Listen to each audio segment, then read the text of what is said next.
Ingat pula masa kakak ipar saya masuk sedap dah. Oh, dia guna ikan goreng hot semalam ni. Saya selah TikTok nak cari resepi nasi goreng ikan goreng. Okey, jom teman saya masak nasi goreng ikan goreng.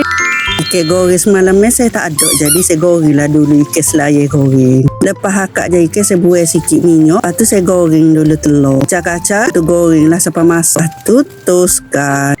Panaskan minyak. Bila dah panas, masukkan bawang merah, bawang putih dan lada merah besar yang telah dicincang. Tumis sampai layu. Ya, nampak minyak tak cukup pula. Masuklah sikit kacang-kacang bagi sebati. Masukkan kiuk pati ikan bilis. Peracur dulu baru masuk dah. Lepas tu kacang-kacang lagi naik bau. Masukkan ikan goreng tadi. Saya masuk dalam chopper bagi peracur. Kacang bias bati bagi ikan tu garing sikit. Kalau nampak tak cukup minyak tu, masuklah sikit. Tidaklah bila masak tak boleh nak agak. Kalau boleh agak, boleh lah. Kacang bias bati biar ikan tu garing sikit. Kalau ikan dah garing, masukkan garam dan gula secukupnya. Tak cukup, masuk mengelah lah. Kacau bias sebati. Masukkan batang pakcoy. Kacau bias sebati bagi batai tu layu sikit. Masukkan nasi lagi molek nasi semalam ni. Kacau bias sebati. Kalau nampak ketul-ketul, tenyih-tenyih biar peracur. Lepas tu masukkan daun pakcoy dan telur goreng tadi. Kacau bias sebati. Tutup penutup kuali bagi nasi itu kering sikit. Setengah mana kena tengok sendirilah. Susah nak oyak. Kena try and error. Okey, dan nasi goreng ikan goreng.